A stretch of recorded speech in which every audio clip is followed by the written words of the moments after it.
Olá pessoal, neste vídeo eu vou abordar com vocês como que ocorre a transferência de dados de um formulário web para o lado servidor de uma aplicação, tá? Então como que o usuário pode preencher dados aqui no formulário e esses dados vão ser enviados para a parte servidora de uma aplicação, né, que vai ser uma página PHP, para processar esses dados do lado servidor, tá? Por que isso, pessoal? Por que a gente estudar como que ocorre o envio de dados, né? Porque dessa forma, né, quando você envia dados de um formulário para uma página web, é a maneira como nós realizamos os cadastros na web, as pesquisas, né, os filtros de pesquisa, né? Nós preenchemos os dados em um formulário e aí esse formulário vai para o servidor, no qual esses dados, né, estão acessíveis através de um banco de dados, né? Com isso é feito o cadastro, um filtro e retorna o resultado para o usuário. Tá? Só que nesse primeiro momento, nós vamos entender apenas como é feita a comunicação formulário para servidor. E aqui no servidor a gente vai apenas dar um print, apenas gerar uma saída simples de volta para o navegador do usuário. Tá? E aí, em aulas seguintes, aí, nós vamos ver a segunda parte, que seria pegar esse dado, né, e inserir no banco de dados, por exemplo. Tá? Mas nesse momento a gente vai ver só aqui ó, a comunicação, né, envio dos dados de um formulário para uma página PHP que vai estar aqui do lado do servidor, tá? Então essa que é a ideia aqui desse exemplo. Eu sempre recorro a essa figura, porque é uma figura bem interessante para nós entendermos melhor essa dinâmica, né, entre servidor e navegador, né, entre cliente aqui. O navegador, no caso, o cliente, né, e o servidor web, né, ao lado do servidor aqui da nossa aplicação. Bom, só para a gente continuar, né, então a ideia agora é nós estudarmos, né, as aplicações do ponto de vista servidor. Então as tarefas do lado do servidor consistem em receber os dados do usuário, processá-los e enviar uma resposta. Né? Uma vez enviada a resposta, encerrado o contato entre servidor e cliente. Então o servidor ele vai estar esperando receber uma requisição do usuário, né, e aí ele vai processar os dados que vem nessa requisição e enviar uma resposta. Né? Então, e os dados assim enviados da parte cliente para a parte servidor utiliza métodos HTTP. Isso aqui é uma questão importante que é o tema deste vídeo que eu vou mostrar aqui para vocês através dos exemplos. Tá? Então, para haver o envio dos dados de um formulário para o servidor, nós usamos o protocolo HTTP, né? Que é um protocolo que foi desenvolvido para possibilitar essa comunicação entre cliente e servidor, entre navegador e servidor web. Né? O HTTP ele foi feito para transmitir HTML, transmitir conteúdos, né, hipertexto. Né? Então, o HTTP, pessoal, ele trabalha como um protocolo de requisição e resposta. Então, quando nós usamos um formulário com os dados e nós clicamos no botão para enviar esses dados, seja um cadastro, uma pesquisa, um filtro, né? Por exemplo, no Google, quando você está fazendo lá, preenchendo um dado de pesquisa, você está usando um formulário, está clicando no botão pesquisar, está enviando esses dados via formulário para o site do Google. Quando nós fazemos esse tipo de interação, nós estamos realizando uma requisição para o servidor vai então pegar esse dado, processar, por exemplo, consultar um banco filtrando através desse dado e dar uma resposta para o cliente. Então o HTTP ele trabalha nesse esquema de requisição e resposta entre cliente e servidor. O cliente faz a requisição e espera a resposta do servidor. Né? O servidor recebe a requisição e gera a resposta para o cliente. Um web browser ou navegador nós podemos considerar como sendo o cliente, né, nessa dinâmica, nessa arquitetura. E aí uma aplicação que pode estar num computador que hospeda o website, né, por exemplo, um desses servidores da nuvem, essa aplicação vai ser o lado servidor. Só que não necessariamente precisa estar hospedado num desses servidores da nuvem. Né? Como nós vimos aí nas aulas anteriores, nas próprias máquinas de vocês está instalado um servidor web, né? Então nós estamos rodando um servidor web na nossa própria máquina que compartilha, né, nossas aplicações web. Né? Tanto, pessoal, que vocês podem fazer um teste que é bem legal. Quando vocês iniciarem o servidor web de vocês através do Vertrigo, né, ele inicia o servidor web que é o Apache, você pode, através de outro dispositivo que está na mesma rede que o seu computador, né, por exemplo, através do seu celular ou de outro computador que está na mesma rede na sua casa, você pode colocar o IP da máquina que você instalou o servidor web, né? Você coloca lá no navegador o IP, barra o nome do projeto e você vai conseguir acessar através de outra máquina ou de um celular a aplicação que você está hospedado aí no seu servidor web da sua máquina, tá? Através do IP.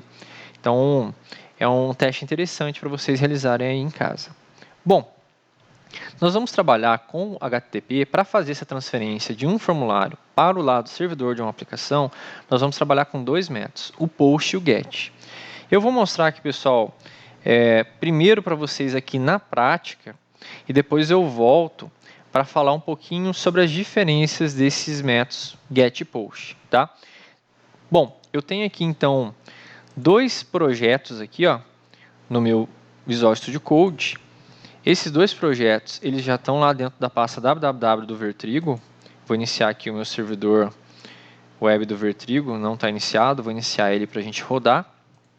Então, iniciei meu servidor web, vou abrir aqui o www só para a gente conferir essa questão das pastas, né? Então, está aqui, ó, método GET, método POST. Então, os dois exemplos meus estão hospedados dentro do servidor web, no Apache aqui do Vertrigo, na pasta www. As duas pastas dos nossos projetos. Então, vamos lá. Primeiro, vamos entender aqui o exemplo GET. Então, tem aqui um index. Esse index, ele vai ser carregado no meu navegador. Ele tem apenas um único campo de dado. O usuário vai preencher ele. E quando o usuário clicar no botão, que é do tipo submit, esses dados vão ser enviados. Para onde? Para o página.php. Através do método GET. Certo? Então, aqui eu tenho um formulário, que vai ser carregado no navegador do usuário. O usuário preenche esse campo que vai estar aqui, clica no botão, vai ser enviado aqui para o página.php, que vai estar do lado do servidor, usando o método GET. Lá do lado do servidor, aqui o página.php vai receber via GET o dado que foi preenchido pelo usuário. Aqui eu coloquei info, por quê, pessoal? Porque o nome do campo que consta no formulário da minha página, né, inicial, na página que contém o formulário, esse nome aqui que eu dei para o input é info. Então, para eu receber do lado do servidor, eu tenho que usar esse nome, name. Aí eu recebo esse info, atribuo aqui numa variável. Nesse momento, eu estou apenas gerando uma saída com esse conteúdo. Estou retornando aqui um HTML para o navegador do usuário, contendo apenas o conteúdo dessa variável, para mostrar que eu recebi essa variável e gerei uma saída com essa variável dentro aqui de uma página HTML. Lógico, esse exemplo ele é mais didático, não está fazendo algo muito útil, ou poderia, né, em exemplos posteriores, aí nós vamos ver como que nós poderíamos pegar esse conteúdo e inserir no banco de dados, por exemplo. Né? Então está aqui o formulário, envio o dado e eu recebo do lado PHP. Vamos rodar esse exemplo, pessoal? Vou digitar aqui no meu navegador localhost método sem acento get maiúsculo. Então está o meu formulário, tem aqui meu campo info, eu vou digitar aqui algum valor, vou clicar em enviar, e aqui ó, o dado enviado ao servidor foi Luiz. Né? E aí eu posso aqui dar um inspecionar elemento, nós vamos ver que só tem HTML, deixa eu dar um Ctrl, fica melhor, né? Vou dar um Ctrl para mostrar o código fonte, eu só tenho HTML no meu código, né? Print do todo o meu código PHP foi executado no servidor web. Então esse exemplo mostrou ó, como que eu envio um dado, né, de um formulário que está aqui no meu navegador, eu preenchi aqui no meu navegador, quando eu cliquei, eu enviei para o lado do servidor, o PHP foi executado do lado do servidor, usando esse meu dado, que foi gerado aqui dentro de uma saída que voltou para o navegador do usuário. Tá? Então aqui eu fiz um exemplo usando o GET. Eu tenho aqui o mesmo exemplo usando agora o POST. Tá? Tem aqui vou fechar aqui esses arquivos. Muito similar, pessoal. Eu tenho o mesmo formulário, exatamente a mesma coisa, a mesma página do lado do servidor. Porém, com um único detalhe que muda. Aqui ó, no formulário eu mudo o método para POST. Né? O campo aqui também ó, continua com o mesmo nome, info. Né? Continua aqui página.php. E no página.php só tem um único detalhe que eu também mudo. Na hora de receber o dado que vem do navegador do usuário, que vem do formulário, eu uso o POST. Processa aqui o dado, né? No caso eu vou dar um print aqui do dado. Aí volta esse HTML com a saída gerada aqui pelo PHP volta para o navegador do usuário. Então a única coisa que mudou em relação ao exemplo do GET foi aqui, ó, no formulário eu especifiquei que o método agora é o POST, não é o GET. E aqui na hora de receber o dado pela página PHP que roda no servidor, eu também deixei claro que eu estou usando o post e não estou usando o get. Vamos rodar aqui também esse exemplo, pessoal. Vou abrir aqui uma nova aba, localhost, barra, método post. Vou dar um enter, né? Tá aqui o meu form. Eu vou digitar aqui agora PHP. Vou dar um enviar. Tá aqui, ó, o dado enviado ao servidor foi PHP. Da mesma forma, posso dar um Ctrl U. Eu vou ver que não, né? O código HTML que foi gerado como saída pelo servidor, né? Com o valor PHP aqui inserido dentro desse conteúdo do H2. Então, os exemplos funcionaram de maneira bem similar, né? Eu posso usar tanto o método post para enviar os dados de um formulário para o lado servidor da aplicação, para uma página PHP que está do lado do servidor. Só que se eu uso o post aqui no formulário, eu tenho que usar o post na hora de receber os dados. Se eu uso o get aqui no formulário, eu tenho que usar o get na hora de receber os dados. E mais uma vez, pessoal, aqui nós estamos fazendo a primeira parte da interação, né? Como enviar o dado do formulário para o servidor. Em aulas posteriores, nós vamos ver como, a partir daí, inserir no banco de dados, tá? Por exemplo, para fazer uma aplicação mais completa, tá? Uma pergunta, né? E se... deixa eu abrir aqui o exemplo do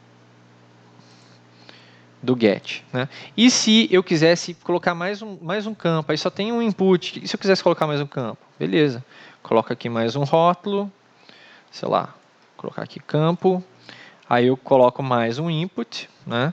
Eu quero enviar mais um dado, um segundo dado, só que eu tenho que colocar um nome diferente, né? Então, coloca aqui, por exemplo, sei lá, e-mail. E aí, na hora de receber, eu vou receber um outro campo, vou receber aqui também o e-mail. Então, eu posso enviar vários dados, aí eu recebo esses vários dados do lado do servidor, e aí eu consigo processar esses dados, né? Fazer cálculos, inserir no banco.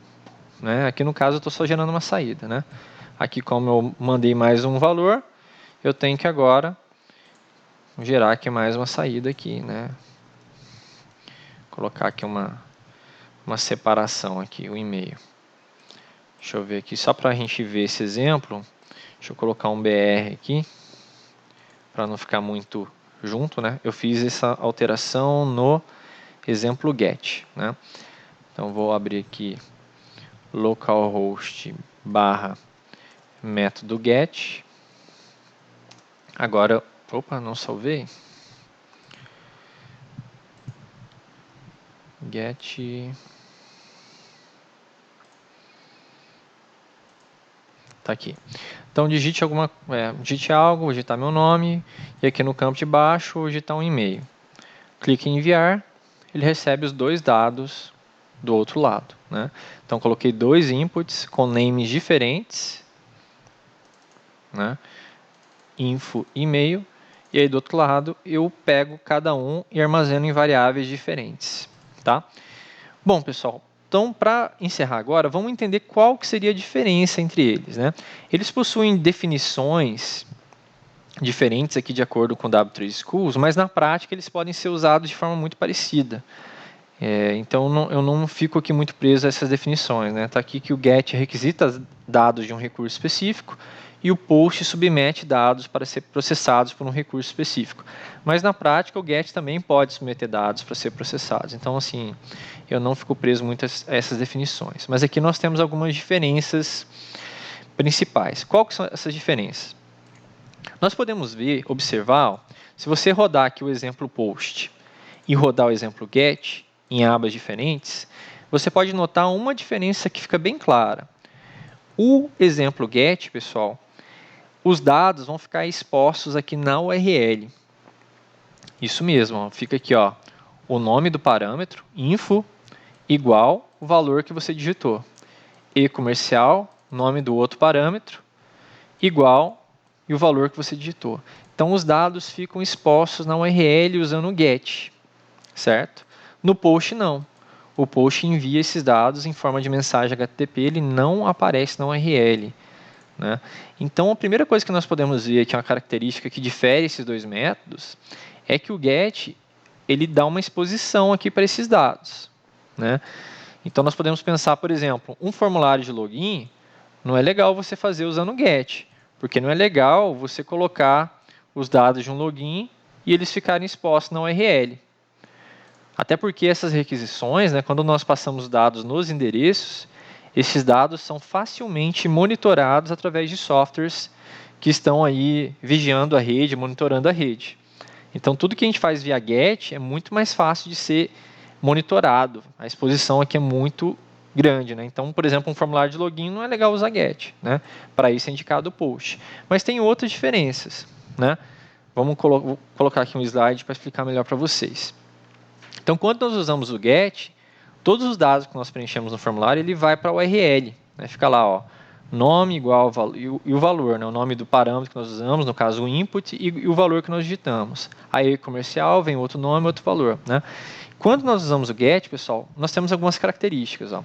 As requisições podem ir para o cache, elas permanecem no histórico, podem ser marcadas nos favoritos, tem restrição de tamanho e devem ser usados apenas para obter dados. Aqui é uma indicação, né, uma boa prática, né?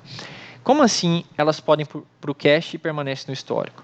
Por exemplo, às vezes a gente está usando um site de compra de produtos, né, de venda de produtos, um comércio eletrônico. E aí você está filtrando lá um produto específico, por exemplo, você está procurando um computador com as características tal e tal e tal.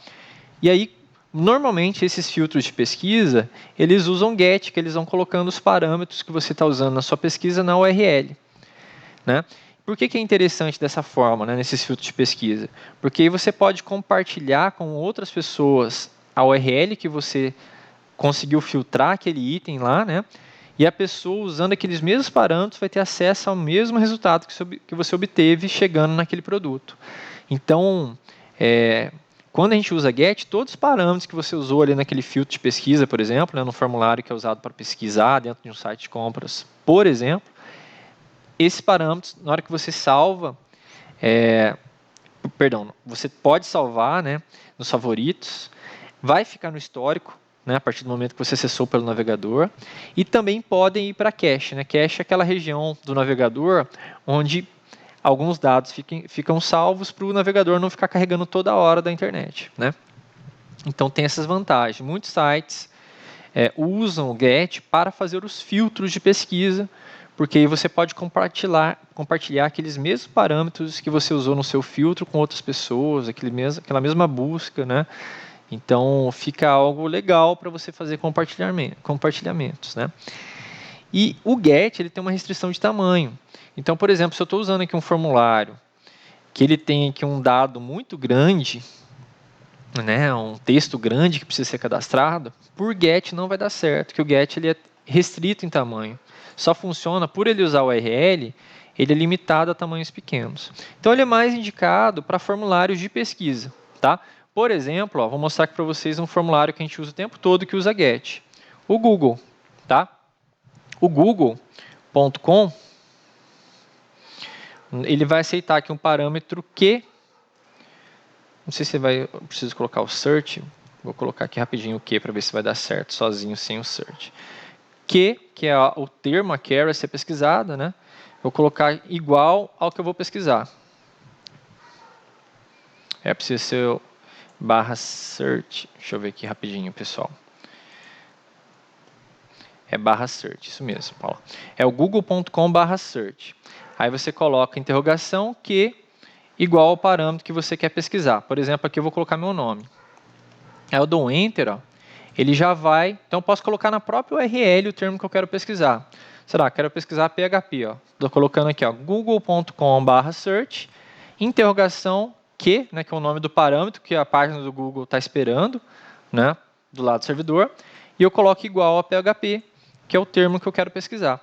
Então, eu uso a própria URL para passar esse parâmetro. Por quê? Porque o Google está esperando lá esse parâmetro via GET. Né? Então, o GET ele usa a URL. Eu posso usar... Quando eu tenho uma página preparada com GET, eu posso, ao invés de usar o formulário, usar a própria URL aqui para passar os meus valores. Né? Então, nessa questão aqui de filtro, é legal usar o GET. Por quê? Aí você pode usar aqui, ó, teu endereço do Google aqui que você usou para pesquisar o PHP, ó, compartilhe isso aqui direto com seus colegas, eles vão ter acesso ao mesmo resultado aqui de filtro que você teve, né? A mesmo resultado de busca, né? Então, os métodos de pesquisa normalmente usam GET. Já o post, o que você pesquisa ou salva através de um cadastro nunca vai para o cache, não permanece no histórico, né? Ou seja, então ele não fica tão exposto a esses dados, né? Não fica tão vulnerável. Então, uma situação de cadastro, de login, né? Imagina você fazendo um login num site bancário. Lógico que o site tem que usar post, né? Os seus dados não podem ficar expostos. Então, os dados eles não vão para o cache, não permanecem no histórico, porque não fica na URL, né? Então, não é fácil de você visualizar esses dados. Não pode ser marcado nos favoritos. E não tem restrição de tamanho. Você pode cadastrar um dado, um texto enorme lá, que não tem problema em restrição de tamanho. Tá? Então, essas são algumas características aqui do post. Então, nós temos esses dois métodos que nós vamos usar. Algumas situações é melhor o GET. Né? O GET a gente pode fazer até links, né, que alguns dados já vão direto no link. Na hora que a gente clica, já abre a página, passando os parâmetros. Tem várias situações. Né? Os filtros, igual eu já mostrei para vocês. Então, tem algumas situações a gente usa o GET, é melhor indicado nessas situações. Em outras, né, a maioria dos usos do formulário, é melhor a gente usar o post, porque o post ele não expõe muito os dados que você está trabalhando. Né? Não vai para o histórico, não fica marcado nos favoritos, não vai para o cache do navegador, né? E também não tem restrição de tamanho. Então, a maioria das situações é melhor usar o post, mas tem algumas situações que a gente vai usar o GET. Tá ok, pessoal? Bom, era isso que eu queria tratar com vocês nessa videoaula. Aguardo vocês nos próximos vídeos.